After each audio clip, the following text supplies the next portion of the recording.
All that and more coming up on your ATV News. Welcome to ATV News. I'm Marie Tietze. And I'm Lee Kubik. People in the small town of West Texas are still recovering today after a fertilizer plant in the town exploded yesterday evening. Search and rescue teams are still looking for survivors, and it is estimated that up to 20 people are still missing. We have video of the explosion, but we warn you that it is shocking. The Merrill Kazir Library prides itself on its vast digital collections, and those collections have many people working behind the scenes to bring your education into the 21st century. Our Eric Jungblut spoke with Cheryl Walters of the library's digital initiatives to find out more. For more information on the library's digital collections, visit the library's website. You can find a link on our website, AggieTVNews.com. It's been pretty cold this week. When we come back, Brandon Fonda will be in studio to let us know if we can expect more of the same. It's currently 45 degrees with mostly clear skies here at Utah State University in Logan. We'll be right back. Welcome back. Brandon Fonda is here with our weather forecast. How's our weekend weather, Brandon? Well, we're going to get a little bit of everything. We're going to have a lot of sunshine, but we're also going to have partly cloudy skies, and we will get some rain this weekend, unfortunately. So just be prepared for everything. Welcome back. In Utah, 1 out of 47 children are born with autism, and it's a disorder that is very expensive to treat and is often hard to get covered by insurance companies. But for one little girl in Cache Valley, help might be just around the corner. Braveheart Run is this Saturday, April 20th at 10 a.m. The race costs $15 for the 5K and $20 for the 10K. You can find a link for more information or go to register for the race on our website at AggieTVNews.com. Thanks so much for joining us today for your ATV News. We'll be back next week with more news from around Cache Valley. Have a great day. Welcome back, Aggies. I'm Lee Kubik with your Cache Sports. While the students were away, the athletes came to play. The Utah State women's basketball team was also in action last week in Vegas for the WAC tournament. The Aggies went in as the number 2 seed and took on Denver in the quarterfinals. USU's hot shooting propelled them into the semifinals with a 78-65 win. In the semis, USU took on Idaho in what could have been the game of the tournament. USU was down 84-82 with 3.2 seconds left and a chance to tie or win the game. But Christensen never got a shot off as time expired. Despite her heroic performance, Christensen, who finished with 37 points, the Aggies were still eliminated. USU season is not over, however. The Aggies are playing in the Spectrum on Thursday, hosting South Dakota as part of the WBI. Last Friday, Aggie Gymnastics hosted number 23 in the nation, Boise State. Meredith Kinney brings us the action. The Aggies head to Cedar City this weekend for the WAC championships. Have you ever been to a Utah State basketball game and watched a bunch of kids jumping rope during halftime? If you have, you probably think they're pretty amazing, but you may not know a lot about them. Our Jason Borba jumped to one of the practices to get the inside scoop. If you want to know when the next time Just Jumpin' will be performing, please visit justjump.org. Well, the NCAA tournament starts this week. My bracket's filled out. Michigan's my champ. Where do you guys stand? I'm Ohio State. My family makes a big deal out of these things, and it's always like a big party. We throw the game up on the big screen. It's kind of a big deal, so I'm excited. I've actually never done a bracket before. I haven't even done one this year, but I don't know. Maybe seems like the thing to do. I better fill one out. Yep. Yeah, sounds good. Thanks, Lee. USU just received a national championship in a sport many of us don't even know existed on campus. That and more coming up on ATV Sports. Welcome back. I'm Lee Kubik, and I'm here to bring you your ATV Sports. Aggie football had their most successful season in school history in 2012. 11 wins, a bowl championship, and a top 25 finish. Now there's a new coach, new conference. Does that lead to the same success? With the start of spring practice Tuesday, the team prepares to answer these questions. Coach Jeff Richards has watched his gymnasts consistently hit. You know the old saying, practice makes perfect? Our Meredith Kinney shows you the steps Aggie Gymnastics is taking to succeed at WAC championships. We will update you on how they perform at the championships on next Tuesday's show. Not many students have been national sports champions, but 2 students here at USU have become just that. Jonathan Larson and Ryan Campbell have been working towards this goal for the last 2.5 years, conditioning 6 days a week and putting in any extra time they have. The tournament brought in teams from schools all over the world. Campbell first won the singles national championship before going on with Larson to win the doubles against the University of Limerick. They said they were nervous but supported each other through it all, and that their friendship on and off the court played a big role in this win. While the title of national champion is nice, neither Larson or Campbell plan to quit anytime soon. They are now preparing for another tournament in Salt Lake City coming up next month. You're now up to date on your Aggie TV sports. Don't forget to check out your NCAA tournament brackets. Last time I checked, mine was still perfect. Lauren and Randall, back to you. Coming up on ATV Sports, we introduce something different. Our new segment, Aggie Sports Corner, where I show him who's boss. Welcome to ATV Sports. I'm Lee Kubik, and this is Jason Borba. You notice that there are two of us today. We're introducing a new segment where we choose 5 topics and debate our opinion for 45 seconds. First up, USU softball. Consulting a team's website is a common way to find out when the games start. But is it the best way to know when a game is canceled? Last Saturday, I went to the softball field to cover the game and sat in my car waiting for somebody to show up to play.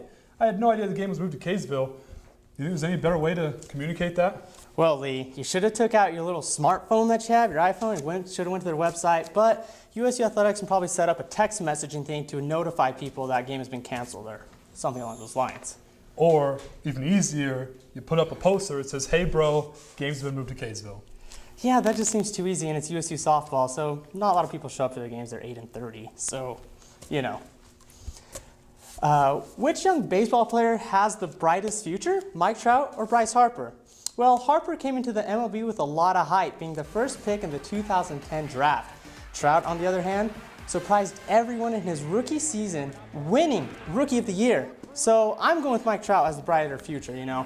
He won Rookie of the Year last year, had 30 home runs, 86 RBIs, and came in second in the AL MVP voting. I mean, what more do you want from a 21-year-old? Well, Bryce Harper is younger, more versatile. He can play catcher, and he works with a team. He went to JUCO, so he knows higher quality talent than high school. Exactly. He got that junior college. Mike Trout went straight from high school to the big leagues. He plays in LA with Josh Hamilton, Robert Pujols. Big expectations. The designated hitter rule has been in place since 1973, but is tradition always best? The American League allows for a designated hitter to bat for the pitcher, while the National League requires the pitcher to bat for himself. How do you feel about the DH rule? You know what? It'd be cool if it was consistent throughout, but I like the DH, you know. It gives an older guy a spot on a roster, and let's say pitchers only pitch, so that's my stance. I like the strategy required by managers, though. They have to pinch hit for pitchers, and they have to know when it's time to pull the pitcher. But DH, if you send out DH, you know what you're going to get. If you get a pitcher, you're not sure, you said the strategy is involved. So yeah, it gives managers a little bit more time to work with their rosters, but I like the DH. Give an old guy a chance, like Big Papi and Red Sox. So, with 1 week remaining in the NBA regular season, teams are starting to look toward the playoffs. The playoff picture in the Eastern Conference is set, but the story is a little different out west. The 8th seed is still up for grabs as the Lakers and Jazz will jockey for the final playoff spot. The Lakers currently hold a full game lead over the Jazz. So 2 teams, 1 playoff spot. Who gets it? Like Bryce Harper, I like the younger team. I love that, you know, Gordon Hayward, LaVallic Burks, they get more playing time, they're going to kill it, and Dwight's going to choke. Bitter Magic fan. Kobe Bryant, that's all you need. He is going to will the Lakers into the playoffs. He played 48 minutes last night just to put them in the playoffs. And once they get there, if they play the Spurs, who knows what will happen. Another college basketball season is in the books, so it's time to look ahead to the NBA draft. Outstanding freshman Nerlens Noel from Kentucky hasn't declared for the NBA draft yet, but we expect him to be the #1 overall pick if he does enter. Noel was averaging 11 points, 10 rebounds, and 4.5 blocks before suffering an ACL injury ending his season. This begs the question, should he stay or should he go? Well, I say you enter the draft. If you know you're going to be the #1 pick, why come back to school? Get the money. That's what players are doing. They're the one and dones. Might as well enter the draft because who knows what will happen next year. 2 words, 1 name, Greg Oden. Where is he now? On the couch. Hopefully he's watching our show too. Well, that's... As we wrap up Aggie Sports Corner, I just want to congratulate Jason on winning the ATV Sports Bracket Challenge. Thank you. I mean, I can't take all the credit. I mean, I have to thank Rick Pitino and Louisville. They really did it for me. You know, they really won that championship, and you know. So who took last? You know what? Who did take last? I think it was our anchor, Courtney Robinson. All right, back to y'all. You know it's been cold outside. Are we going to be getting double-digit weather anytime soon? The answer on ATV weather. So Lee, it's been super bad inversion in Logan lately. I like walk outside and I can barely breathe. Yeah, Utah is known for really bad inversion, and Logan's the worst in the nation. So hopefully here soon there's something that could fix this, and I'll take this over here to explain that.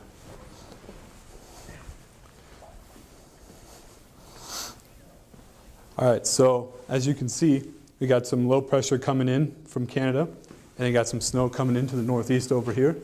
And then, so good news is, for somebody who doesn't like snow a whole lot, nothing in the Utah area. So then on to, so here's the inversion map like I promised. And just terrible, Logan always, especially right now, really bad inversion.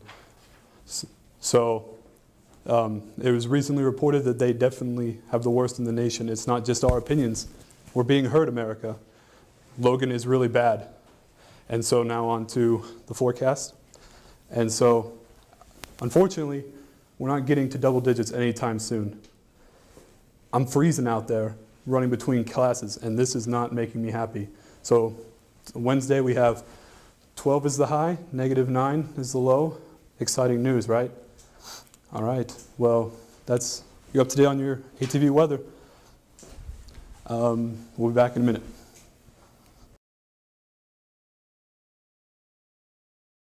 It's cold outside, and in Logan, the snow is inevitable. I'll tell you when the next chance of sunshine is on ATV weather. So Lee, I was out this morning and I got to my car and it was so hard to scrape all the ice off. It took me like half an hour, and then there was a guy next to me who was doing it and he actually slipped on the ice. It was so bad. Yeah, you're preaching to the choir. I understand how cold it is, and I'm excited for it to get warmer. Yeah. Let's take a quick look outside though. Okay, and as you can see, this is a quick shot of on campus. There is snow around. Hopefully it goes away soon though. And to me. Keep going. Okay, that's me with green behind me and the lovely anchors. And okay, here we go. So here is the current air quality. And as you can see, Utah is still bad, but it's not as bad as it possibly could be because, there's other places that are just as bad, and Logan's been worse. And so now onto the national level, you can see that down in New Mexico area, there's a little bit, and then there's some spots over in the east which could have the same air quality problems that we're having. To the national weather though, Logan and Utah and Wyoming, all that in the Rocky area, very cold, 10s, single digits, but everywhere else is experiencing quite the warm weather, and I'm jealous. In Utah specifically, we had some struggles here. Logan, not very warm. Salt Lake to the 38, and even southern Utah, 44. So we're not getting quite there.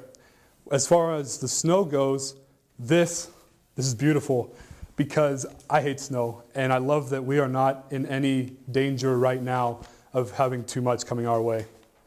Now for a 5-day forecast, you can see that today was 28 with a low of 22. Friday, we're getting warmer, and 33 with a low of 19. Saturday, 37, we're getting there. Sunday, however, a little bit of a hiccup. We got possible snow, possible rain, it's scary stuff, and Monday, 35 with a low of 15. All right, that sounds awesome. I'm glad that it's finally warming up around here. It's horrible out there. Yeah, it is. Yeah, I'm looking forward to the weekend. That'll be awesome.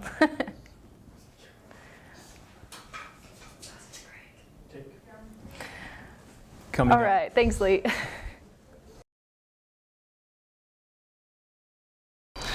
I was at the hunger banquet last night to see how some USU students got their own little taste of poverty.